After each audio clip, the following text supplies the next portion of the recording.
అన్నదాత అన్నదాత మీ అన్నదాత, చెమటోడ్చి ఆహారాన్నందించే రైతన్నా, అనునిత్యం నీ కండదండగా నిలిచే నేస్తం ఎవరన్నా. అన్నదాత అన్నదాత మీ అన్నదాత.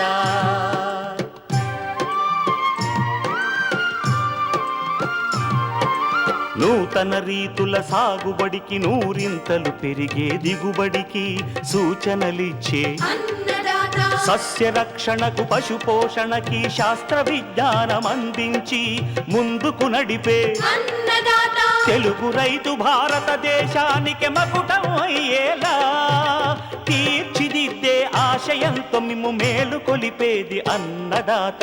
అన్నదాత అన్నదాత మీ అన్నదాత. అన్నదాత అన్నదాత మీ అన్నదాత. అన్నదాత ప్రేక్షకులకు నమస్కారం. ఈనాటి ముఖ్యాంశాలు: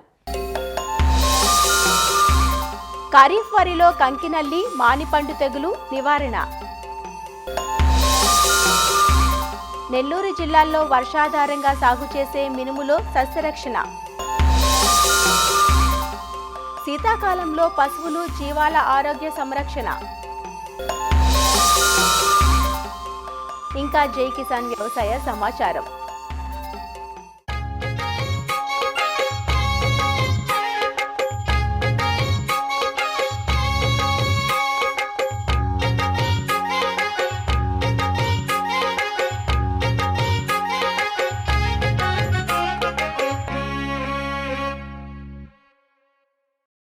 అక్టోబర్ చివరి వారం నుంచి నవంబర్ మొదటి వారం వరకు చాలా ప్రాంతాల్లో తుఫాను ప్రభావం వల్ల కురిసిన అధిక వర్షాలు వరి పంటకు అనేక విధాలుగా నష్టం కలిగించాయి.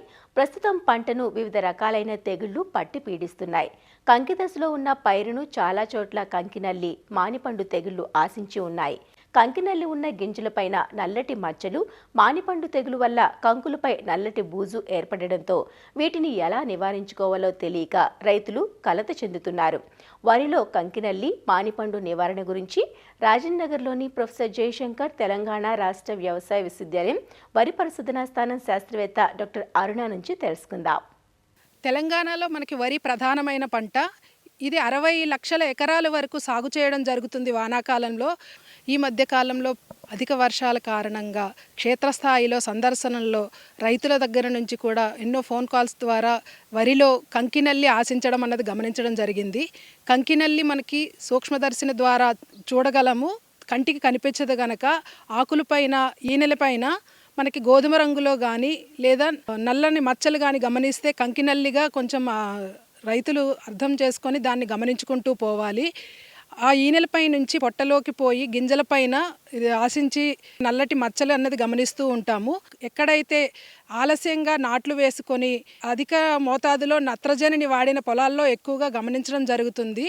దీనికి నివారణగా కంకినల్లికి స్పైరోమెసిఫెన్ అన్న మందుని 1 మిల్లీలీటర్ నీటికి 2 దశలలో పిచికారి 15 రోజుల వ్యవధిలో పిచికారీ చేసుకోవడం వల్ల ఈ కంకినల్లి నుంచి పొలాన్ని కాపాడుకుంటూ దిగుబడిలో ఎటువంటి తగ్గుదల అనేది లేకుండా చేసుకోవచ్చు. అంతేకాకుండా గట్లంబడి కలుపు లేకుండా చూసుకోవడం, అధిక మోతాదులో నత్రజని ఎరువులని వాడకాన్ని తగ్గించుకుంటూ అవసరం మేరకే దఫదఫాలుగా వేసుకుంటూ ఎప్పటికప్పుడు పంటల్ని పరిశీలించుకుంటే గనక ఈ కంకినల్లి నుంచి పంటను కాపాడుకోవచ్చు. అధిక వర్షాల కారణంగా అదేవిధంగా గాలిలో తేమ అధికంగా ఉండడం వల్ల కూడా మనకి మానిపండు తెగులు లేదా కాటుక తెగులు లేదా పసుపు ముద్ద అన్నది గమనించడం జరుగుతుంది. క్షేత్రస్థాయిలో సందర్శనలు చేసేటప్పుడు రైతుల దగ్గర నుంచి కూడా ఈ సమస్య అన్నది మేము తెలుసుకోవడం జరిగింది. శిలీంధ్రం వల్ల ఈ మానిపండు తెగులు అన్నది రావడం జరుగుతూ ఉంది. ఈ మానిపండు తెగులు గమనించినప్పుడు విత్తనం పైన, గింజల పైన మనం పసుపు ఉండల్లాగా గమనిస్తాము. ఈ పసుపు ముద్దను గమనించినప్పుడు మనం కోతలు కోసేటప్పుడు మంచి విత్తనంతో పాటు ఈ పసుపు ముద్ద అనేది కలవడం వల్ల నాణ్యతాపరంగా కూడా నష్టం జరుగుతుంది. అదేవిధంగా రైతులకు ధరలో కూడా తక్కువ అన్నది జరుగుతుంది. అందుకోసమని రైతులు తగిన జాగ్రత్తలు తీసుకోవాలి. ఇప్పుడైతే పంట 10 నుంచి 25% పూత దశలో ఉన్నప్పుడు, అదేవిధంగా 50% పూత దశలో ఉన్నప్పుడు ముందస్తు జాగ్రత్తగా నివారణ చర్యలు తీసుకోవడం అన్నది మనం మానిపండు తెగులుకు చెప్పడం జరుగుతుంది. ముందుగా మిశ్రమ మందు అయిన కార్బండిజిమ్ ప్లస్ మ్యాంకోజెబ్ అన్నది 500 గ్రాములు ఎకరానికి, లేదా ట్రైఫ్లాక్సిస్ట్రాబిన్ ప్లస్ టెబుకొనజోల్ 80 గ్రాములు ఎకరానికి మనము స్ప్రే చేసుకోవడం వల్ల, లేదా ప్రొపికొనజోల్ 200 మిల్లీలీటర్ లీటర్కి 2 దశలుగా పూత దశ 20% నుంచి 25% ఉన్నప్పుడు, 50% ఉన్నప్పుడు చేసుకోవడం వల్ల ఈ మానిపండు తెగులు లేదా పసుపు ముద్ద లేదా కాటుక తెగులు నుంచి పంటను కాపాడుకొని రైతులు దిగుబడిలో నాణ్యతలో ఎటువంటి ఇబ్బంది లేకుండా అధిక దిగుబడులు సాధించవచ్చని తెలియజేస్తున్నాము.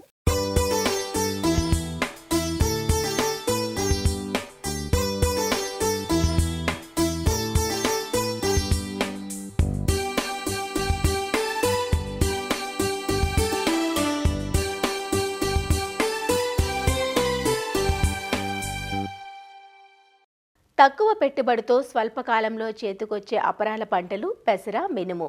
ఇటీవల కురిసిన అధిక వర్షాలకు నెల్లూరు జిల్లాలో పంటలు దెబ్బతిన్న ప్రాంతాలు, అలానే కొత్తగా విత్తబోయే రైతులు మినుము సాగుకు మొగ్గుతున్నారు. విత్తిన 80 నుంచి 90 రోజుల్లో అందివచ్చే ఈ పంటలు తొలకరితో పోలిస్తే రబీ దిగుబడులు నాణ్యంగా ఉంటాయి.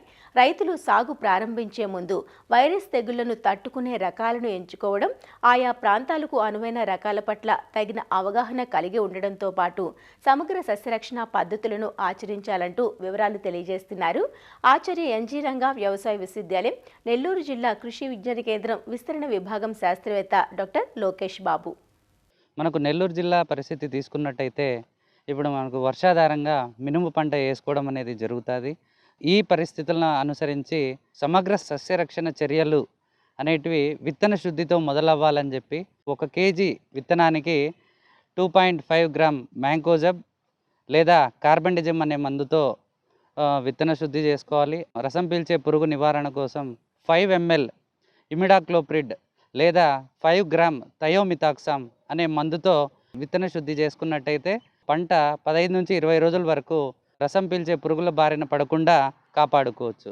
వైరస్ తెగుళ్ళు అనేది ఒకటి పల్లాకు తెగులు, రెండోది ఆకుమాడు తెగులు, మూడోది సీతాఫలం తెగులు లేదా బొబ్బెర తెగులు.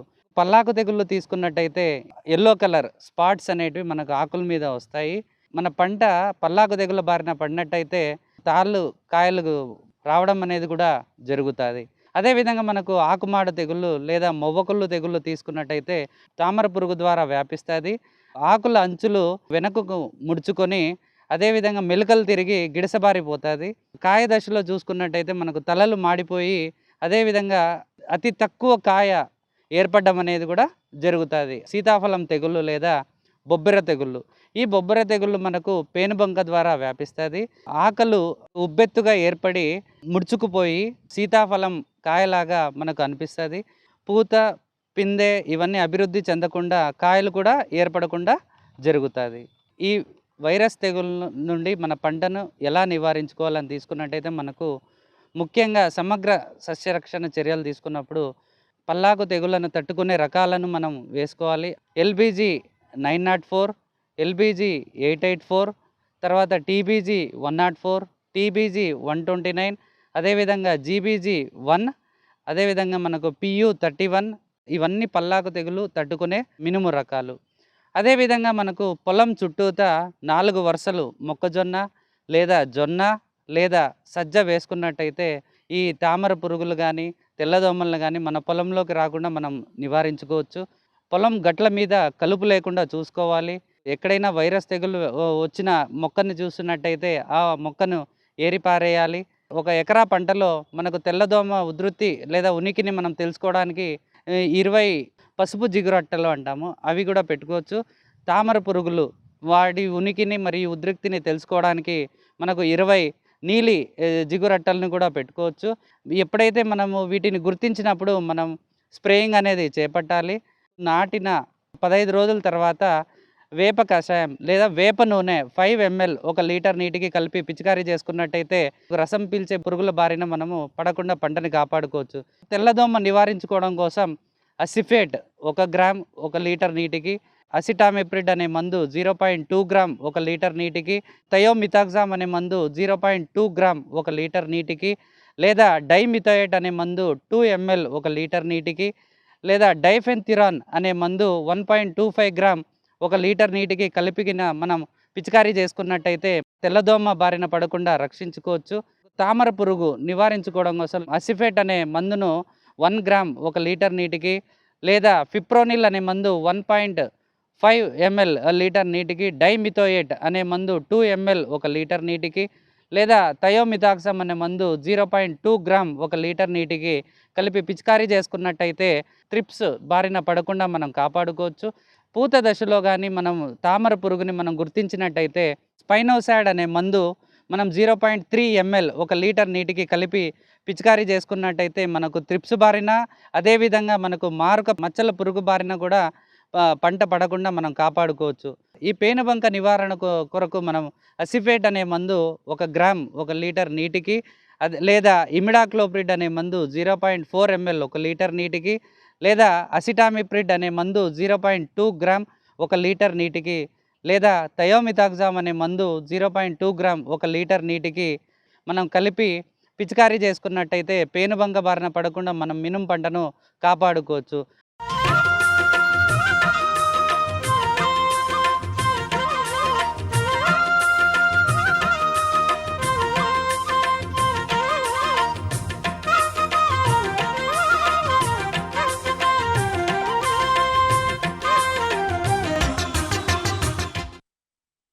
శీతగాలి తిరిగింది. రాత్రిపూట ఉష్ణోగ్రతలు క్రమంగా తగ్గుతున్నాయి. చలిపులి నుంచి రక్షణ పొందేందుకు మనం జాగ్రత్తలు తీసుకున్నట్లే మన పెరట్లో ఉన్న పశువుల గురించి కూడా జాగ్రత్త వహించాలి. ఈ కాలంలో పశువుల శరీర క్రియలు మందగిస్తాయి. దీనివల్ల పాడి పశువులలో పాల ఉత్పత్తి, జీవాలలో మాంసం ఉత్పత్తి పడిపోతుంది. కాబట్టి పశుగణాలను కట్టేసే కొట్టాలు, వాటికి అందించే దానాలు, ఈ కాలంలో వచ్చే వ్యాధుల పట్ల పోషకులు అవగాహన కలిగి ఉండాలంటూ వివరాలు తెలియజేస్తున్నారు వరంగల్ జిల్లా మామునూరు కృషి విజ్ఞాన కేంద్రం సీనియర్ శాస్త్రవేత్త డాక్టర్ రాజన్న. మన మనుషులలాగానే పశువుల్లో కూడా ఈ వాతావరణ పరిస్థితులు ప్రభావాన్ని చూపిస్తూ ఉంటాయి. పాడి పశువులు పాల ఉత్పత్తి తగ్గిపోతుంది. అదేవిధంగా మాంసోత్పత్తికి ఉపయోగించేటువంటి గొర్రెలు, మేకలు కూడా వాటి యొక్క మాంసోత్పత్తి కూడా తగ్గిపోవడానికి ఆస్కారం ఉంది.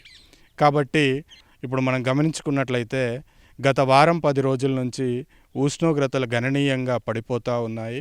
శాస్త్రీయంగా ఒక 16 డిగ్రీల కన్నా ఉష్ణోగ్రతలు పడిపోతే ఈ పశువులలో చలికాలంలో చాలా జాగ్రత్తలు తీసుకోవాల్సి ఉంటుంది.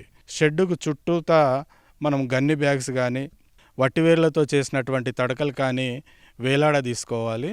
ఒకవేళ షెడ్డు చుట్టాత చెట్లను పెంచుకున్నట్లయితే వాటిని ప్రూనింగ్ చేసుకోవాల్సి ఉంటుంది. ఎందుకంటే ప్రూనింగ్ చేసుకోవడం వల్ల సూర్యరశ్మి ఎక్కువగా షెడ్లో పడడము, ఫ్లోర్ ఏదైతే ఉంటుందో తడి ఆరిపోయి అక్కడ ఉన్నటువంటి నీళ్లు నిల్వకుండా, క్రిమి కీటకాదులు నిల్వకుండా ఉపయోగపడుతుంది.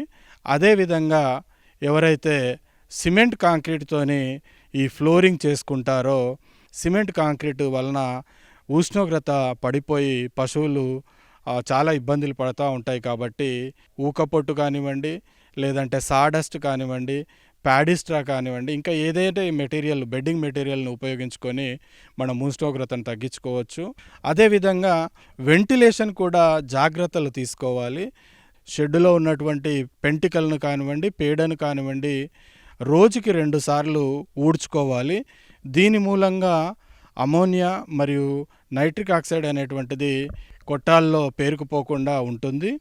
మనం మేత విషయంలో చాలా జాగ్రత్తలు తీసుకోవాల్సి ఉంటుంది. ఈ చలికాలంలో శక్తినిచ్చే పోషక పదార్థాలని, అదేవిధంగా మాంసకృతులు అధికంగా ఉన్నటువంటి దానాను ఎక్కువగా ఇవ్వాల్సి ఉంటుంది.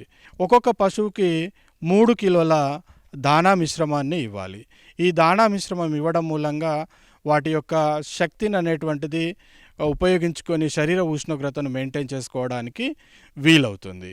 ఈ దాణా మిశ్రమంకున్న రైతులకి అందుబాటులో లేకుండా ఉంటే వారు 30 నుంచి 40 కిలోల పచ్చిమేతతో పాటు 6 నుంచి 9 కిలోల ఎండుమేత మిశ్రమాన్ని కలిపి ఇచ్చుకున్నట్లయితే శరీర ఉష్ణోగ్రత పశువులు మెయింటైన్ చేసుకోగలుగుతాయి. అదేవిధంగా వాటి యొక్క ఉత్పత్తి, ఉత్పాదక శక్తి కూడా మనము నిలకడగా ఉంచుకోవచ్చు. ఇక వాటర్ విషయానికి వస్తే గోరువెచ్చగా ఉండేటువంటి నీళ్లను పశువులకు తాపడము చాలా చాలా ముఖ్యము. ఈ చలికాలంలో ఎక్కువగా మనకు వైరస్ ఇన్ఫెక్షన్ రావడానికి ఆస్కారం ఉంటుంది. అదేవిధంగా చిన్న గేదె దూడలు కానీ ఆవు దూడలను కానీ చూసుకుంటే వాటిలో న్యూమోనియా అనేటువంటిది ఎక్కువగా వస్తూ ఉంటుంది. ఈ న్యూమోనియా వచ్చినప్పుడు ఎట్లా గుర్తించాలి ఈ దూడల్ని అని అంటే, పక్కలు ఎక్కువగా ఎగపోస్తూ ఉంటాయి, అదేవిధంగా కళ్ళెంబటి తెల్లటి చారలు కనబడుతూ ఉంటాయి. ఇవి ఈ లక్షణాలు కనిపించినప్పుడు మనము వాటిని వేరు చేసి చలి ఎక్కువగా లేని ప్రదేశాల్లో ఒక దగ్గర పెట్టేసి మనము బ్రాడ్ స్పెక్ట్రమ్ యాంటీబయాటిక్ మందుల్ని వాడుకోవాలి. ఎక్కువగా ఈ చలికాలంలో గాలికుంటు వ్యాధి ప్రబలుతుంది. ఈ గాలికుంటు వ్యాధి అనేటువంటిది ఒక వైరస్ నుంచి వచ్చేటువంటి రోగము. ఇది ఒక పశువు తిన్నటువంటి మేత కానివ్వండి, దానా కానివ్వండి, దాని నుంచి కారినటువంటి సొల్లు వలన మిగతా పశువులకి రావడానికి ఆస్కారం ఉంటుంది. ఈ వ్యాధి లక్షణాలు అత్యధికంగా జ్వరం ఉంటుంది, నోటిలో నాలుక పైన పుండ్లు పడుతూ ఉంటాయి, కాలి గిట్టల మధ్యలో పుండ్లు పడుతూ ఉంటాయి. ఈ లక్షణాలు మనం గమనించినట్లయితే ఆ పశువును ఆ కొట్టాల నుంచి కానివ్వండి, మేకలు గొర్రెలైతే మంద నుంచి వేరు చేసేయాలి. వేరు చేసిన తర్వాత నోట్లోని పుండ్లను బోరోగ్లిజరిన్తో కడగాల్సి ఉంటుంది. ఆ తదుపరి కాలిగిట్టెల మధ్యలో ఉన్నటువంటి పుండ్లను 1% పొటాషియం పర్మాంగనేట్తో కడిగి మనము మంచి యాంటీసెప్టిక్ మందుల్ని ఈ కాలిగిట్టల మధ్యలో రుద్దాల్సి ఉంటుంది. సెకండరీ బ్యాక్టీరియల్ ఇన్ఫెక్షన్ రాకుండా ఉండడానికి బ్రాడ్ స్పెక్ట్రమ్ యాంటీబయాటిక్ మందుల్ని ఆ పశువు యొక్క శరీర బరువును బట్టి ఇప్పించాలి. దానికి టీకా మందులు కూడా ప్రభుత్వం వారు ఉచితంగానే ఇస్తున్నారు. గొర్రెలు మేకల్లోకి వస్తే ఎక్కువగా చీడపారుడు లేదా పీపీఆర్ వ్యాధి అని అంటాము. ఇది కూడా ఒక వైరస్కు సంబంధించినటువంటి వ్యాధి. ఆ వ్యాధి సోకినటువంటి మేకల గొర్రెలను మంద నుంచి వేరు చేసుకోవాలి. వ్యాధి నిరోధక టీకాలను ఇప్పించుకోవాలి. ఈ మధ్య కాలంలో మనం ఎక్కువగా చూస్తున్నటువంటిది ముద్ద చర్మ వ్యాధి. దీన్నే లంపీ స్కిన్ డిసీజ్ అని అంటూ ఉంటాం. ఇది క్యాప్రివిరిడే అనేటువంటి వైరస్ చెందినటువంటి ఒక రకం వలన తెల్లజాతి పశువుల్లో ఎక్కువగా వస్తూ ఉంది. ఈ వ్యాధి చిన్న దూడల్లో వచ్చినప్పుడు వాటి యొక్క కీళ్ళు వాయడం జరుగుతుంది. ఈ లక్షణాలను చూసుకుంటే శరీరం పైన చిన్న చిన్న దద్దుర్లాగా ఏర్పడి అవి సుమారుగా ఒక 2 సెంటీమీటర్ల వ్యాసంలో అభివృద్ధి చెందుతుంది. ఒకవేళ మనము ట్రీట్మెంట్ కింద ఇవ్వకున్నట్లయితే అవి పగిలి పుండ్లుగా మారి శరీరం మొత్తం కూడా చిన్న చిన్న ద్రవాల్లాగా కారుతూ ఉంటుంది. ఆ పాలిచ్చే పశువులైతే పాల ఉత్పత్తి పడిపోతుంది, రైతుకు ఆర్థికంగా చాలా నష్టం చేకూరుతుంది.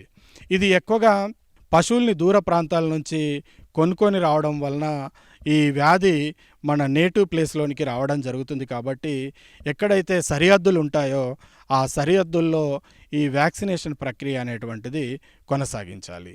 ఈ వ్యాధికి గోట్ ప్యాక్స్ వ్యాక్సిన్ని మాత్రమే మనము ఉన్నటువంటి పశువులకు ఇస్తున్నాము. ఎక్కువగా తెల్లజాతి పశువుల్లో వ్యాధి సోకుతుంది కాబట్టి ఆవు జాతి పశువులకే ఈ టీకాలు ఇవ్వడం శ్రేయస్కరము.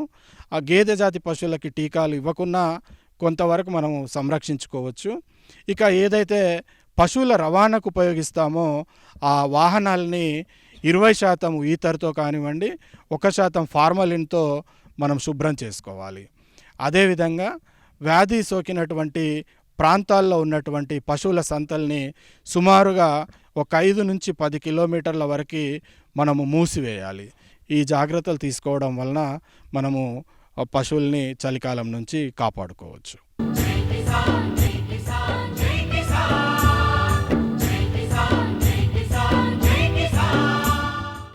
వ్యవసాయ సమాచారం ఇప్పుడు జై కిసాన్లో చూద్దాం. తెలంగాణ రాష్ట్రంలో నూనె గింజ పంటల ఉత్పత్తి పెంచే దిశగా ప్రభుత్వం చర్యలు చేపడుతోంది.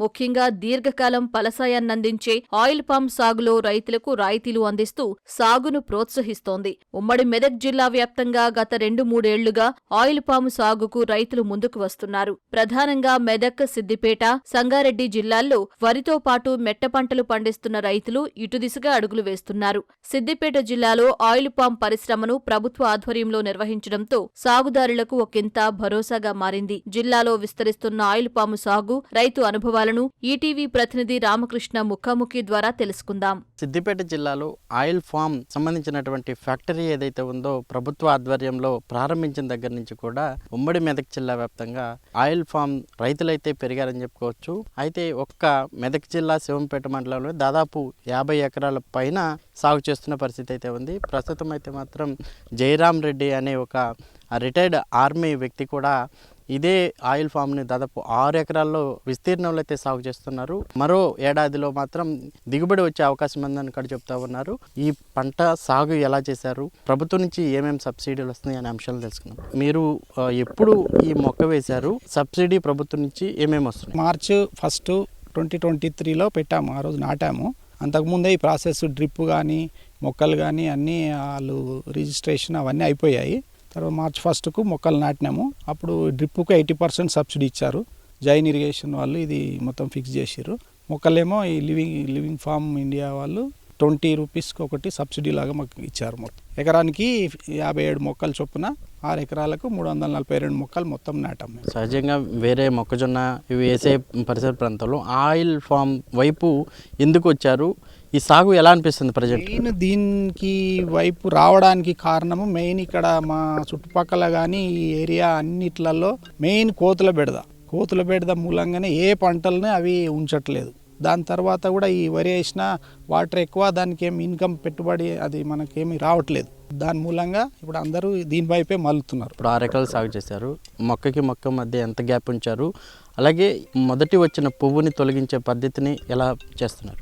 ఇది మొక్కకు వాళ్ళు మనకి ఇచ్చింది 9 మీటర్స్ 27 ఫీట్స్ ట్రయాంగులర్ మెథడ్లో నాటమని చెప్పారు. వాళ్ళు మార్కింగ్ కూడా ఇచ్చారు. దాని ప్రకారం మేము నాటినాము. ఫ్లవర్స్ మాత్రం 1.5 ఇయర్ నుంచే స్టార్ట్ అయ్యాయి. మాకు 1 ఇయర్ నుంచే మేము వచ్చినా తీసేయమన్నారు. 3 ఇయర్స్ వరకు తీసేస్తే ఏంటంటే చెట్టు బలంగా ఉండి మనకు ఈల్డింగ్ ఎక్కువ వస్తుందని. అదేవిధంగా ఇప్పుడు ఉద్యానవన శాఖ అధికారులు నుంచి ఎలాంటి సపోర్ట్ ఉంటుంది? వాళ్ళు వచ్చి మొక్కలను పరిశీలించడం ఇలాంటివి ఏమైనా చేస్తున్నారు? వాళ్ళు ఉద్యాన శాఖ వాళ్ళు కానీ రెగ్యులర్గా మంత్లీ బేసిస్ అప్పుడప్పుడు మధ్యలో వస్తారు, చూస్తారు, చేయని తిరిగేసి ఏమన్నా ప్రాబ్లం ఉన్నా ఏదైనా ఉన్నా మాకు సజెషన్, ఏ మందులు వేయాలి, ఏమన్నా స్ప్రేలు చేయాలి దాని గురించి మాకు ఎక్స్ప్లెయిన్ చేసి అని చెప్తారు. అంటే ఇప్పుడు చుట్టుపక్కల ప్రాంతాల్లో తొలిసారిగా మీరేశారు కాబట్టి చుట్టుపక్కల వచ్చి కూడా చాలామంది మీ దగ్గర నుంచి కొన్ని విషయాలు తెలుసుకుని కొంతమంది సాగు చేస్తామంటున్నారు. అలాగే కొత్తగా పెట్టాలనుకున్న వారికి మీరేం సూచిస్తారు? వాళ్ళ పరిస్థితిని బట్టి ఇప్పుడు వాళ్ళు కొందరు ఇక్కడే లోకల్లో ఉండి కూరగాయలు పెట్టుకొని 24 డే అంతా అక్కడే ఉన్న వాళ్ళకు అది పర్వాలేదు కూరగాయలు. కానీ ఇప్పుడు నాలాంటి నేను సిటీలో ఉండి ఇడికి వచ్చి అప్ అండ్ డౌన్ చేసి మన ఇంటి మనుషులు ఎవరు సపోర్ట్ లేని వాళ్ళకి మాత్రం ఇది బెస్ట్. మళ్ళీ ఇంకోటి ఏంటంటే ఇది రెగ్యులర్ ఇన్కమ్ వస్తుంది. ఒకసారి స్టార్ట్ అయిందంటే మనకు మార్కెటింగ్ ప్రాబ్లం లేదు. డిస్టిక్ వైజ్ ఒక కంపెనీకి అలాట్ చేస్తున్నారు. ఇది అయిపోయే వరకు ప్రతి డిస్టిక్ ఒక కంపెనీ పెడతామని గవర్నమెంట్ వాళ్ళు అగ్రిమెంట్ అది ఉంది. రెగ్యులర్గా మనకు అకౌంట్లో డబ్బులు పడతాయి. మొత్తం మీరు ఈ 6 ఎకరాలకు గాను ఎంత పెట్టుబడి పెట్టారు? అంటే గోతులు తీసే దగ్గర నుంచి ఒక మొక్క విత్తనం నుంచి ఒక చెట్టు ఎదిగే వరకు ఎంత ఇన్కమ్ మీరు పెట్టాల్సి వచ్చింది? ఫస్ట్ ఇనిషియల్గా అయితే వాళ్ళు సబ్సిడీ వాళ్ళు ఇచ్చిన తర్వాత మాకు కూడా గుంతలు తీయడం కానీ మొక్కలు నాటడం కానీ తర్వాత ఈ పాదులు చేయడం కానీ అన్నిటికీ ఇంచుమించు ఒక ఎకరాకు ఒక 15-20,000 పైనే వచ్చింది ఫస్ట్ 1 ఇయర్. ఈ పరిసర ప్రాంతంలో కోతులు బెడద, అదేవిధంగా ప్రతి క్షణం పరిశీలించే విధంగా కాకుండా అటు వరకు అయితే ఎక్కువ నీరు కావాలి. ఆయిల్ ఫామ్ అయితే మాత్రం ఎక్కువ నీరు అవసరం లేకపోయినా ఎటువంటి పశువుల బెడద కానీ అలా కోతుల బెడద కానీ ఉండదు కాబట్టి అలాగే మంచి ఆదాయం పొందొచ్చు అని చెప్పి కూడా రైతు చెప్తా ఉన్నారు. కెమెరామెన్ మొహమ్మద్తో రామకృష్ణ, ఏటీవీ న్యూస్, మెదక్ నుంచి. మరిన్ని విభిన్నాంశాలతో రేపటి అన్నదాతలో మళ్ళీ కలుసుకుందాం. నమస్కారం. అన్నదాతలు తమ సందేహాలు, సమస్యలను 1-800-425-4085 టోల్ ఫ్రీ నంబర్లో ఉదయం 10 నుంచి 11 గంటల మధ్య పని దినాలలో సంప్రదించగలరు. ఈ కార్యక్రమాన్ని యూట్యూబ్లో www.youtube.com/అన్నదాత ఈటీవీ లింక్ ద్వారా వీక్షించవచ్చు.